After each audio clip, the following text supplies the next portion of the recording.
교도하겠습니다. 요한복음 5장 1절에서 16절입니다. 오늘은 1월의 마지막 날 1월 31일 토요일 아침입니다. 1월 31일자 본문 요한복음 5장 1절에서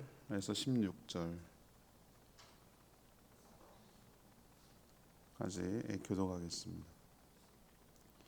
그 후에 유대인이 명절이 되어 예수께서 예루살렘에 올라가시니라.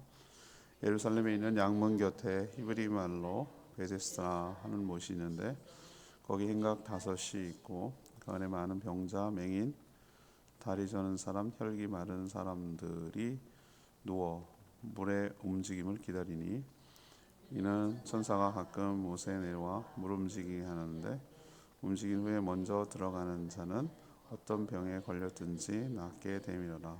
거기 38해 된 병자가 있더라.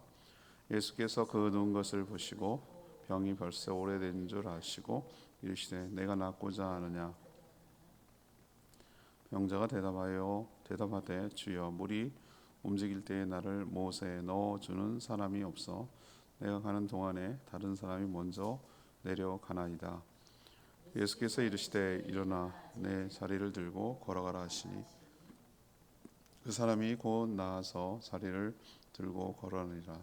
이날은 안식일이니 유대인들은 병 나은 사람에게 이르기를 안식일인데 내가 자리를 들고 가는 것이 옳지 아니하니라.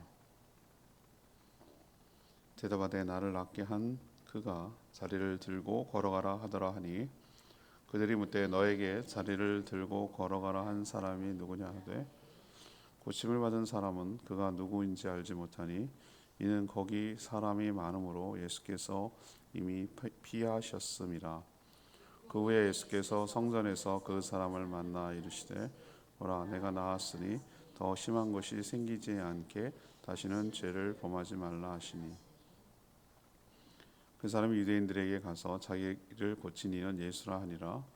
그러므로 안식일에 이러한 일을 행하신다 하여 유대인들이 예수를 박해하게 된지라. 아멘. 유명한 사건이죠. 베데스다 예루살렘 양문 곁에 있는 베데스다 연못 근처의 행각에 온갖 병자들이 모여 있었습니다. 유행수를 바랐기 때문이죠. 예수님은 거기서 38년 된 병자를 주목하며 낫기를 원하는지 물었으나 그런 얘기보다는 신세타령합니다. 자기를 먼저 들여다 주는 사람이 없어서 이러고 있다. 뭐 이런 얘기를 하고 있죠. 예수님이 일어나 자리를 들고 걸어가라고 하자 곧 나가서 자리를 들고 걸었습니다. 하지만 그날이 안식일이었습니다. 나중에 예수님은 그를 만나 다시는 죄를 범치 말라라고 하신 내용, 유명한 베데스다 연못 사건이죠. 오늘 질문은 이 베데스다 병자 치유에서 얻는 교훈은 무엇입니까? 이것이 오늘 질문이 되겠어요. 먼저 1절에서 5절까지 희망은 고문일 뿐이다. 희망은 고문일 뿐이다. 고문에 불과하다는 얘기죠. 명절, 이 명절이 6월절인지 어느 명절인지는 모르겠어요. 다른 명절로 추정이 됩니다. 예수님이 또 예루살렘에 가셨어요. 근데 이번에는 특정 장소로 가셨는데 거기서 있었던 에피소드를 얘기합니다. 양문, 예루살렘 성엔 여러 가지 들어가는 게이트가 많이 있겠죠. 그 양의 문, 아마 거기에서 제물이 되는 양이나 소나 이것들을 끌고 들어가는 것으로 보여서 양의 문이라고 했는지 아무튼 그 양문인데 거기 옆에 베데스다라고 하는 연못이 있었습니다. 거기 행각 5, 우리처럼 정자처럼 생긴 그런 행각 5이 있었는데 거기에는 여러 유형 각종 병자들이 다 모여 있었습니다. 마치 무슨 그 종합병원 대기실 같은 느낌인 것이죠. 여러 병자들이 다 고침받기 위해서 모였어요. 그 모여 있는 이유가 뭐 용하다는 의원 때문에 기다리는 게 아니고 가끔 천사들이 내려와서 물을 움직이는데 물을 이렇게 휘젓는데 그때 먼저 들어가는 사람이 어떤 병에 걸렸든지 낫게 된다 라는 신약 같은 풍문, 부여잡고 있었기 때문에 거기에 모여든 것이죠. 지푸라기라도 잡으려는 심정으로 거기 다 모이는 거예요. 딴 방법이 없으니까. 이런저런 다 해봤겠죠. 여기 대표적으로 좀 이따 38년 된 명 안 해봤겠어요? 자기가 할 수 있는 방법은 다 이런저런 하다가 그 끝자락에 가서 여기 와 있는 거죠. 38년. 근데 여러분 3절 4절 보면 괄호 열고 괄호 닫고 느낌 와요? 물에 뭐 어쩌고저쩌고 하는 전설 같은 얘기. 그게 바로 신락 같은 실제가 아니고 그냥 그렇다더라. 물이 뭐 가끔 움직이면은 누가 우연히 그때 들어갔는지 하나 났나 보지. 근데 그것 때문에 났는지 안 났는지도 확실치 않아요. 근데 사람들은 막 그 병 낫기를 원하니까 뭐라도, 그러니까 옛날에 참 수많은 우리 그 몇 년 전 기억이 나요. 저는 그 유명한 개그맨이기도 하고 그랬던 사람이 뭐 말기 암에 뭐 무슨 암이었지, 직장암이었나 뭐 하여튼 걸렸는데 개회 충격인가 뭐 그거 먹으면은 낫는다고 막 그거 먹고 의사들은 그러지 말라 그러고 그거 누가 먹으면 낫다는 얘기 듣고, 그러니까 마지막에 뭔 짓은 못 해요. 그러니까 그런 심정이에요. 그런 심정으로 지금 있는 거예요. 가장 먼저 들어간다는 보장도 없고, 그렇죠? 그게 언젠지도 모르겠고 언제 휘졌는지도 모르겠고, 설사 들어간다고 칩시다. 그래도 낫는다는 보장도 없는 그런 지금 상황이에요. 다른 방법이 없으니까 그런 희망이라도 부여잡고 사는 것이죠. 이게 이 장면이 무엇입니까? 왜 저는 이걸로 내일 설교할까 말까 엄청 고민했던 부분이에요. 근데 이걸로 안 하긴 했습니다만 이것도 할 얘기가 너무 많은 얘기가 담겨 있어요. 이게 딱 집약에서 무엇을 잘 보여줍니까? 우리가 살고 있는 이 세상을 딱 보여주고 있잖아요. 이 방법 저 방법 다 썼는데도 불구하고 해결되지 못해서 신락 같은 희망, 근거도 없는 희망, 그냥 그거 하나 부여잡고 살아가는 수많은 사람들이 얼마나 많이 있냐는 거예요. 서로 어떤 사이입니까? 둘은 동병상련이라고 그러면 서로 불쌍히 여기고 병 걸려가지고 서로 그러면 아유 측은하다 이렇게 하는 게 아니고, 원래 우리 한자로 동병상련이라고 그러잖아요. 같은 병 걸리면 서로 측은히 여기는. 여기는 그게 아니에요. 어떤 관계입니까? 경쟁 관계예요. 내가 들어가지 못하면 제가 들어가면 난 못 낳는 거예요. 그러니까 얘보다 빨리 가려고 이 연못 근처에다가, 아마 내 생각에는 바로 물가 근처에다가 머리 뒤밀고 발목 하나 담그고 이러고 살았을 사람들 수없이 많습니다. 그 조리차 자리 뺏기려고 서로 싸우고 막 덤비고, 잠깐만 자리 피하면은 자기 자리하고. 느낌 오세요? 완전 인간들의 군상을 갖다가 여기 딱 표현하고 있잖아요. 인간들의 살아가는 모습을 압축해서 여기 보여주고 있는 거예요. 방법이 없으니 희망이라고 하죠. 근데 오히려 그 희망이 고통스럽게 하는 것이죠.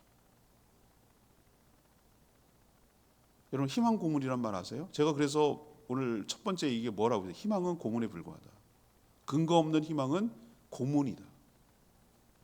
어쩔 수 없고 이러지도 저러지도 못하니까 근거도 없는 희망에다가 내 삶을 걸고 있는 사람들이 얼마나 고통스럽겠냐 이거는 거예요. 사는 게 더 고통이에요. 서로 경쟁자고 긍휼히 여길 필요도 없고 동병상련도 느끼지 못하는 살벌한 장소. 근데 거기가 아이러니하게 뭐라고 표현하고 있는 줄 아세요? 거길 뭐라고 제가 방금 불렀죠? 무슨 연못? 베데스다. 베데스가 뭐예요? 그러고 보니 베데스다. 우리 중창단도 있네. 우리 저희 교회 왔던. 베데스다가 뭔지 아세요? 자비의 집이에요. 자비의 집. 베트에스다. 베데스다. 자비의 집. 거기에 자비가 있습니까? 아이러니하다는 게 제가 그 말이에요. 자비가 있기를 바라는 거죠. 희망이죠. 제가 오늘 설명드리고 싶은 진짜 처음 얘기는 희망과 소망은 다르다는 거예요. 그게 그거 아니에요? 아니요. 달라요.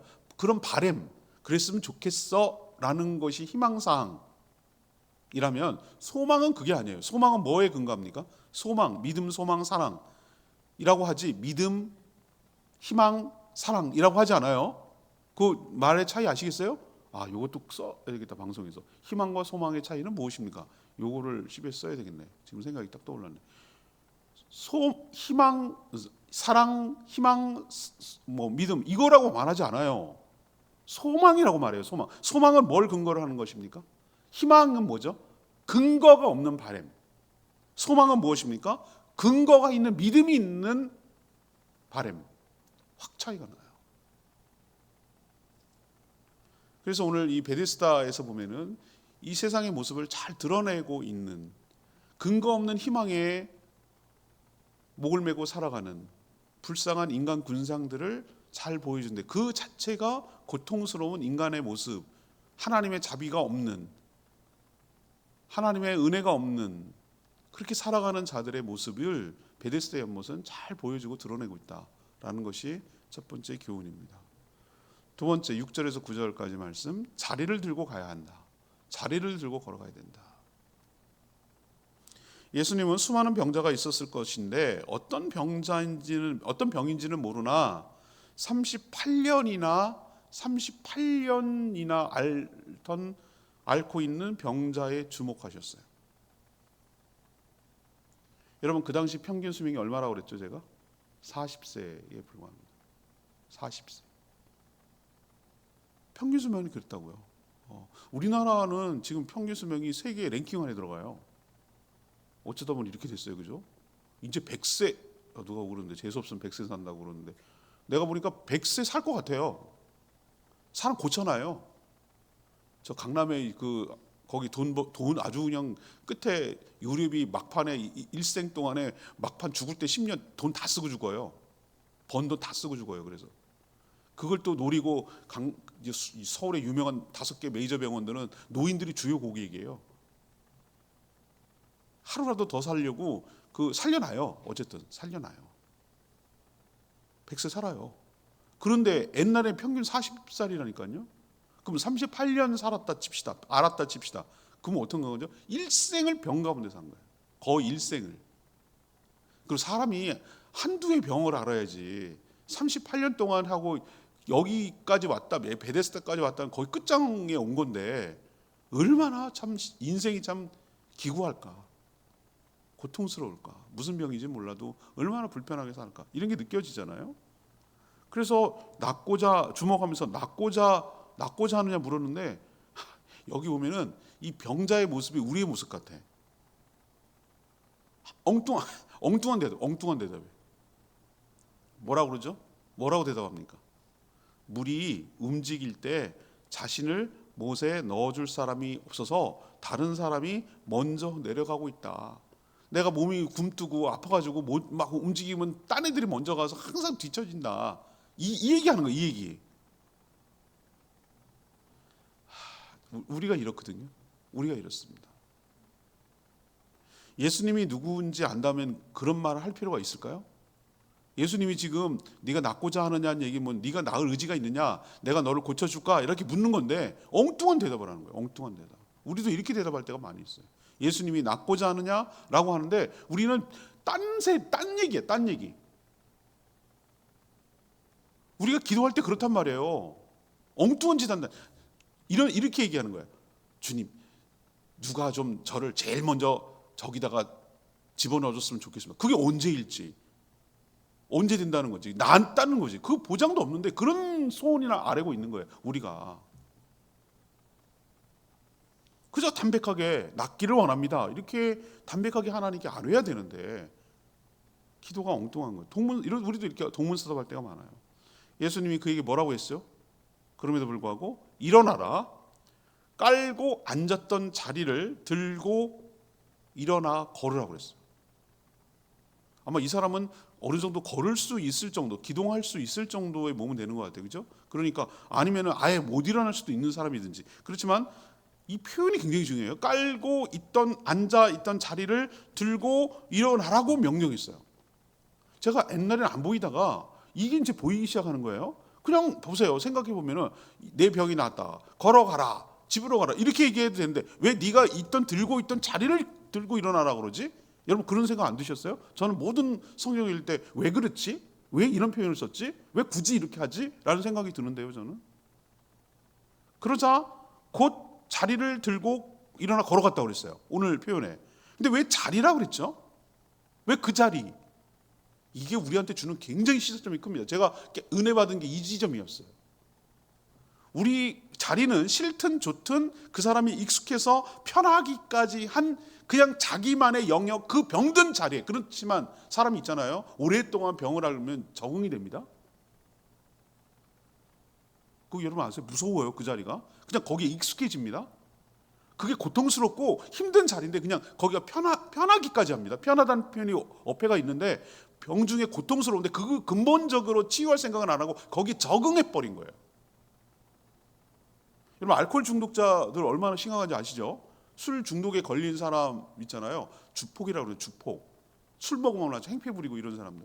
제가 신방 갔다가 나중에 내가 심리학을 공부하고 하다가 나중에 그걸 깨닫고 나서 무릎을 쳤는데 어른 신방에 가서 막 폭력을 행사하고 집안 난리를 칩니다. 막 아내 때리고 막 그래요.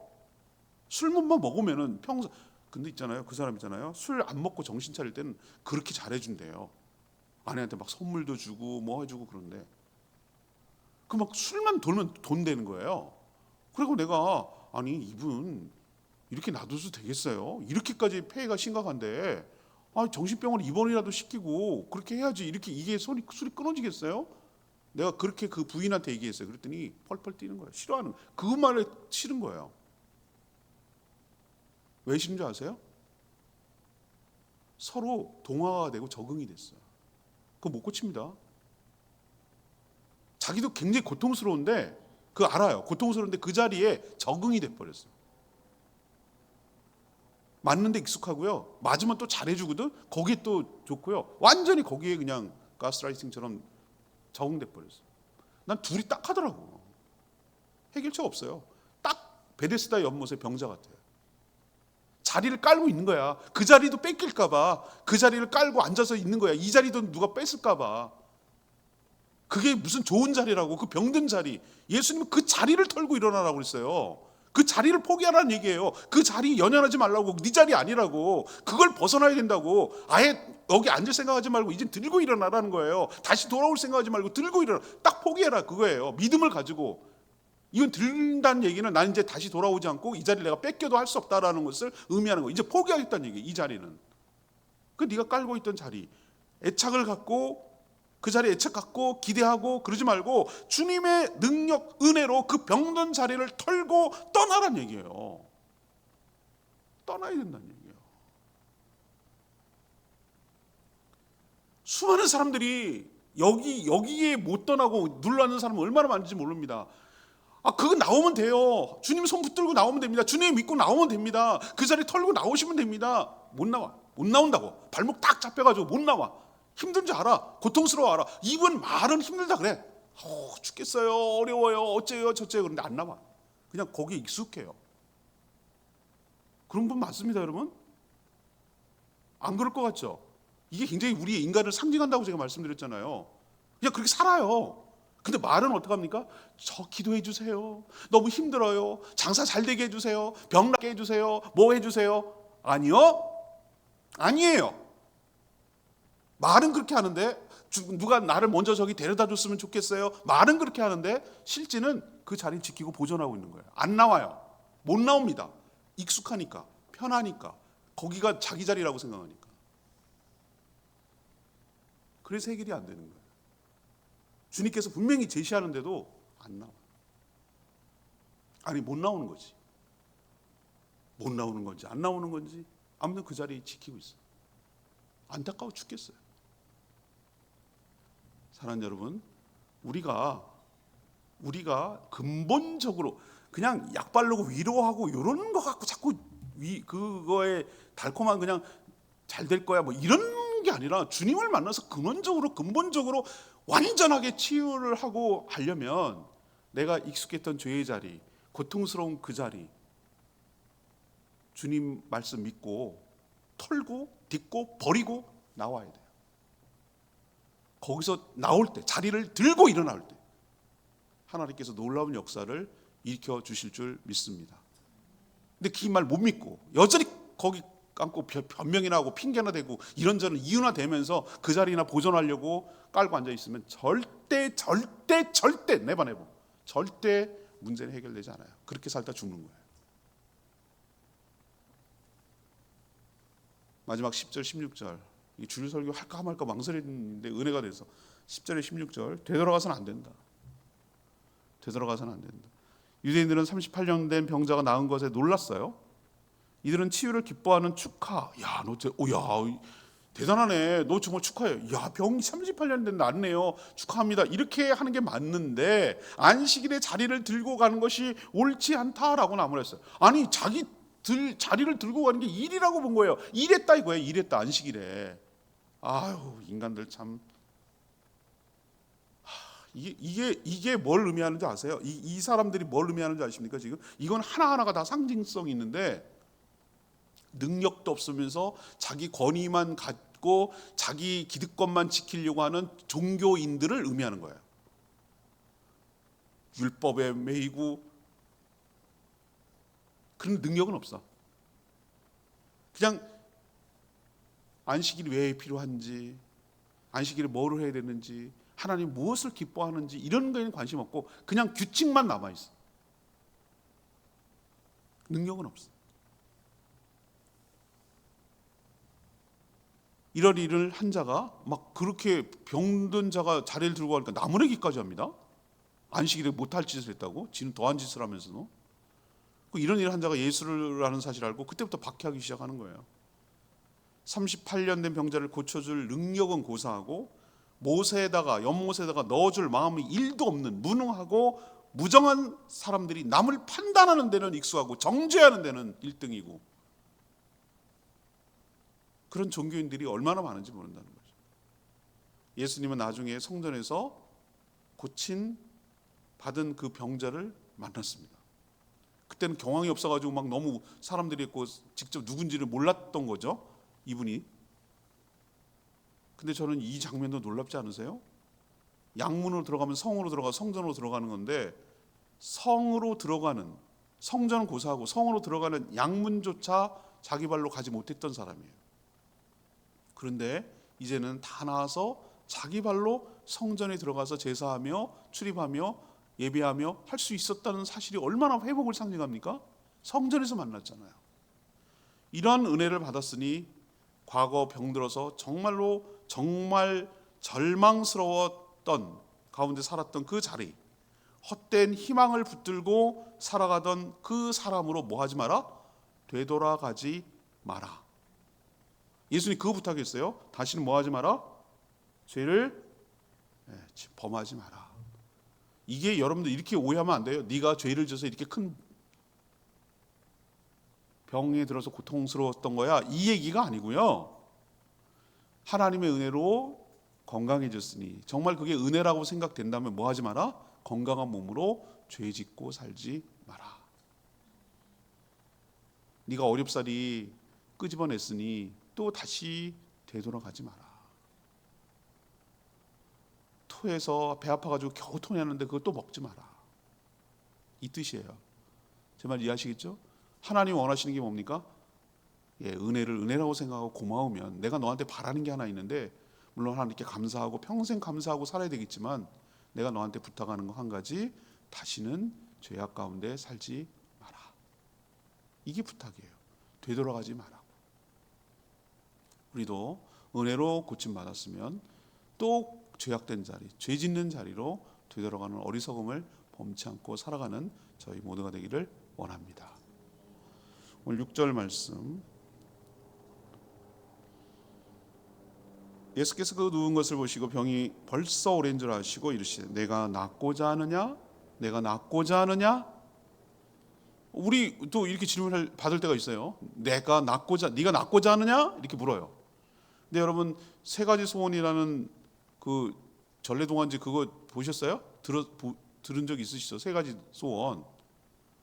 소원을 세 가지를 말할 수 있는 상황이 왔는데 엉뚱한 말만 하다가 도로 묵되는 뭐 그런 거 있잖아요. 혹됐다 붙였다 뭐 이러면서 가능성이 거의 없는 그런 희망만 갖고 사니까 그렇게 사는 것이 뭐라고 그랬어요? 익숙하고 당연하게 생각한다고 그랬죠. 낫고자 하는 마음조차 잃어버렸어요. 내가 진짜 나으려고 여기 있는 건지 그것조차도 몰라. 그냥 거기에 적응해버렸어요. 저는 예수님이 우리에게 똑같은 질문을 하신다고 저는 생각을 합니다. 네가 낫고자 하느냐? 네가 낫고자 하느냐? 네 문제가 해결되고자 하느냐? 라고 물어요 우리한테. 여러분 엉뚱한 대답하지 않기를 원합니다. 제가 말이죠 들어가고 싶었는데, 이런 구차한 얘기, 변명한 얘기, 그 자리 그냥 보존할 그런 얘기 하지 말고 낫기를 원합니다. 엉뚱한 말 하지 말고 주여 낫기를 원합니다. 주여 해결되기를 원합니다. 주님이 나을 하실 줄 믿습니다. 이렇게 대답을 하셔야죠. 그런 말을 들을 때 주님은 온전히 즉시 고쳐주시고 해결하여 주실 줄 믿습니다. 오늘 베데스다 연못 보면서 우리의 모습, 우리가 살아가는 모습, 내 모습 보는 걸 기억하고 온전히 회복하고 치유받는 역사가 있기를 바랍니다. 557장 찬양지 557장 부르고 기도하겠습니다. 찬양지 557장 오직 주님만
희망이 아닌 소망, 믿음의 근거한 능력, 은혜를 체험해야 돼요.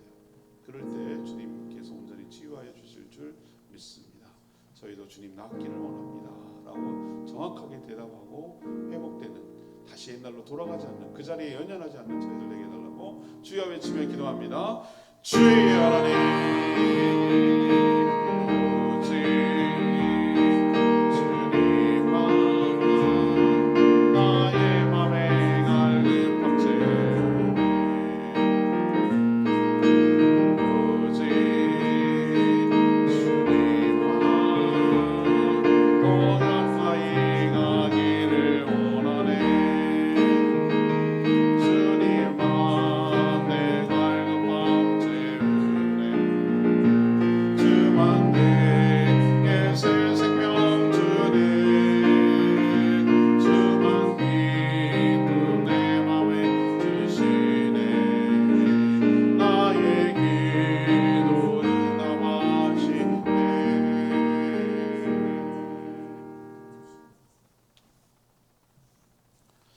기도하겠습니다.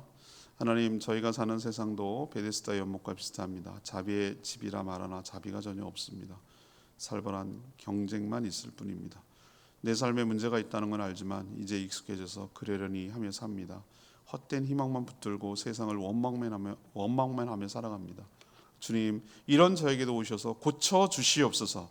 자리를 들고 걸어가게 하여 주시옵소서. 내 발로 성전에 들어가 예배하게 하여 주시옵소서. 다시는 과거로 되돌아가지 않게 하여 주시옵소서. 더 심한 것이 생기지 않도록 죄를 범하지 않게 하여 주시옵소서. 함께 기뻐하며 축하하며 하나님께 영광 돌리게 하여 주시옵소서. 오늘도 간구하는 기도 주님 들어주시고 주님과 동행하는 복된 하루 살게 하시며 주일을 준비하는 모든 손길들 복되게 하시고 내일 거룩한 주일 하나님께 온전히 예배드리는 저희 모두가 되게 하여 주시옵소서. 주님께 감사드리며 예수 그리스도의 이름으로 기도합니다.